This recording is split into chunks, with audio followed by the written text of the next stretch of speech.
Hello friends, आज हम बात करने जा रहे हैं सात्मीकरण की, जिसे अंग्रेजी भाषा में एसिमिलेशन के नाम से जाना जाता है। सात्मीकरण या आत्मसात्करण सामाजिक एवं सांस्कृतिक एकीकरण की प्रक्रिया है, जो हमें सामाजिक एवं सांस्कृतिक रूप से एक करती है। सामाजिक प्रक्रिया क्या होती है? यदि आप इसके विषय में नहीं जानते हैं तो इसके वीडियो का लिंक मैं डिस्क्रिप्शन में दे रहा हूँ, जहाँ से आप सामाजिक प्रक्रिया के विषय में जानकारी कर सकते हैं। किसी के गुण अथवा विशेषता को अपने में आत्मसात कर लेना अथवा अपने व्यक्तित्व से मिला लेना ही सात्मीकरण होता है। अर्थात किसी व्यक्ति या समूह के गुण अथवा विशेषता को अपने में आत्मसात कर लेना या अपने में मिला लेना अथवा अपने व्यक्तित्व में मिला लेना ही सात्मीकरण या आत्मसात्करण कहलाता है। समाजशास्त्रीय दृष्टिकोण में इसके अर्थ को देखें तो यह एक ऐसी प्रक्रिया है जिसमें एक समूह दूसरे समूह के सामाजिक सांस्कृतिक तत्वों, जिनमें रीति रिवाज, पहनावा, मनोभाव, खान पान इत्यादि को इस सीमा तक स्वीकारता है कि उस समय दोनों में कोई अंतर स्पष्ट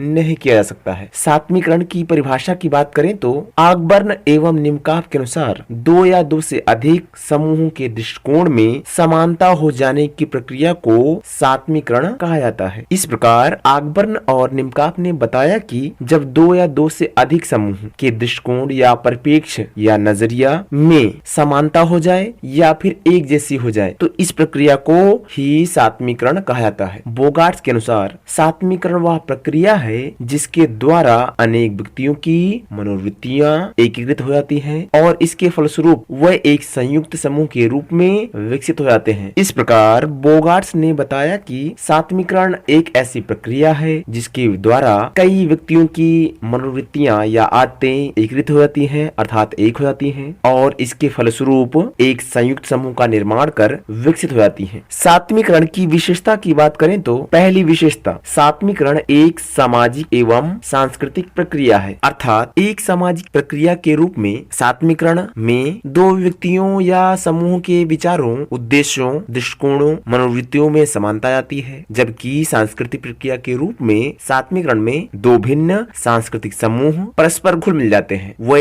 एक दूसरे के रीति रिवाजों, प्रथाओं, मूल्यों, आदर्शों एवं सांस्कृतिक प्रतिमानों को भी अपना लेते हैं। दूसरी विशेषता, यह एक सहयोगी सामाजिक प्रक्रिया है और यह प्रक्रिया सहयोग और व्यवस्थापन पर आधारित होती है और व्यक्ति एवं समूह में परस्पर या आपस में संबद्धता, घनिष्ठता के अनेक अवसर प्राप्त होते हैं, जिनमें सात्मीकरण घटित होता है। तीसरी विशेषता, सात्मीकरण की प्रक्रिया एक या दो दिन अथवा कुछ समय में घटित नहीं होती, बल्कि यह एक दीर्घकालीन प्रक्रिया है। चौथी विशेषता, सात्मीकरण क्रमिक परिवर्तन की एक प्रक्रिया है। अर्थात सात्मीकरण दो सांस्कृतिक समूहों के पास आने, लंबे समय तक साथ रहने के फलस्वरूप पैदा होती है। सबसे पहले संस्कृति हस्तांतरण होता है, फिर समायोजन और अंत में सात्मीकरण। अतः इससे यह स्पष्ट होता है कि सात्मीकरण एकाएक घटित होने वाली प्रक्रिया नहीं है, बल्कि इसकी प्रक्रिया क्रम के अनुसार चलती है। पांचवी विशेषता, सात्मीकरण एक असमान प्रक्रिया है और यह प्रक्रिया सभी व्यक्तियों के जीवन में समान रूप से घटित नहीं होती है, क्योंकि पुरानी पीढ़ी के लोग रूढ़िवादी होते हैं, अतः उनमें परिवर्तन की ग्राह्यता तुलनात्मक रूप से कम होती है, जबकि नई पीढ़ी के लोग परिवर्तन के लिए इच्छुक व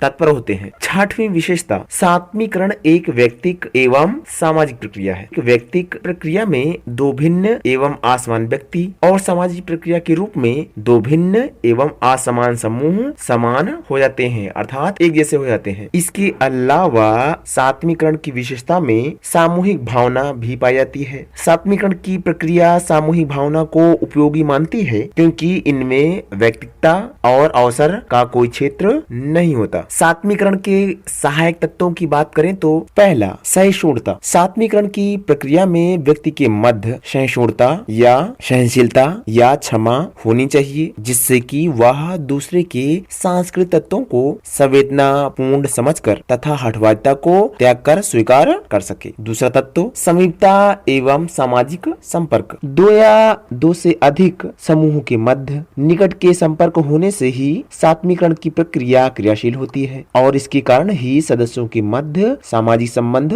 पनपते हैं। और इसका अर्थ यह है कि सात्मीकरण की प्रक्रिया के अंतर्गत परस्पर दूर रहने वाले समूह नहीं आ सकते। तीसरा तत्व, तत्व, समान आर्थिक अवसर। सात्विकरण की प्रक्रिया उन समूहों के मध्य आसानी से विकसित हो जाती है जिन समूहों के समान आर्थिक अवसर पाए जाते हैं। चौथा तत्व, परस्पर संपर्क में आए समूहों में सांस्कृतिक समानता। जो समूह सात्विकरण के संपर्क में आते हैं उन समूहों में सांस्कृतिक समानता भी हमें देखने को मिलती है। यदि किसी समाज में एक समूह की संस्कृति पिछड़ी और दूसरे की अधिक विकसित होती है तो वहाँ सात्विकरण की प्रक्रिया नहीं हो सकती। पांचवा तत्व, आवागमन व संचार साधनों की सुविधा। इन साधनों के कारण ही अनेक समूह परस्पर एक दूसरे के संपर्क में आते हैं, जिससे संभावित रूप से विभिन्न समूहों के मध्य मनोभावों और भावनाओं की समरूपता हो जाती है। इस तरह सात्विकरण की प्रक्रिया में ये साधन सामाजिक संपर्क को बढ़ाकर इनमें वृद्धि करते हैं। छठवां तत्व, प्रजातीय मिश्रण। जिन समाजों में विभिन्न प्रजातियों का मिश्रण बहुत कम हो पाता है वहाँ सात्विकरण की प्रक्रिया सबसे कम स्पष्ट होती है, क्योंकि ऐसे समाजों में विभिन्न समूह अपने को अन्य समूहों से प्रजातीय रूप से विशुद्ध मानकर स्वयं को दूर रखने का प्रयास करते हैं, और इसके विपरीत वह प्रजातीय लोग जिनमें लोगों के मध्य अधिक मिश्रण होता है वह दूसरों की विशेषताओं को अपनाने में पूर्ण प्रयास करते हैं, और जिसके परिणाम स्वरूप शीघ्र ही सात्विकरण की प्रक्रिया क्रियाशील हो जाती है। सात्विकरण के सहायक तत्वों में सातवां तत्व समान भाषा का होना है। एक और जहाँ पर सात्विकरण के सहायक तत्व सात्विकरण को बढ़ावा देते हैं और वहीं पर सात्विकरण में बाधा डालने वाले कुछ कारक भी पाए जाते हैं, जिनमें से पहला पृथक्करण या अलगाव। सात्विकरण को घनिष्ठता से प्रोत्साहन प्राप्त होता है, इसके विपरीत अलगाव या पृथकता इसमें रुकावट डालती है। समाज में जब लोग पारस्परिक रूप में भिन्न भिन्न होते हैं तो उन पर एक दूसरे की प्रभाव की संभावना कम हो जाती है। दूसरा, उच्चता या श्रेष्ठ की भावना। समाज में एक दूसरे के प्रति लोग श्रेष्ठ या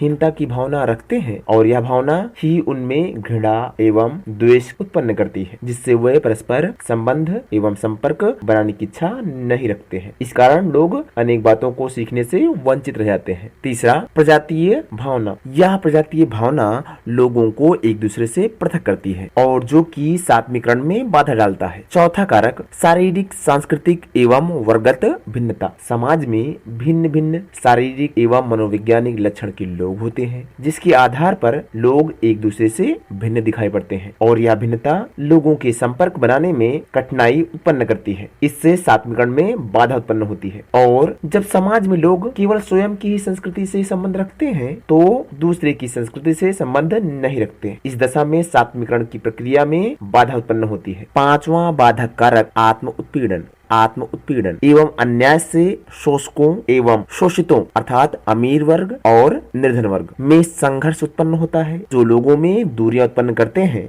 जबकि सात्विकरण में घनिष्ठता या संपर्क अनिवार्य होता है।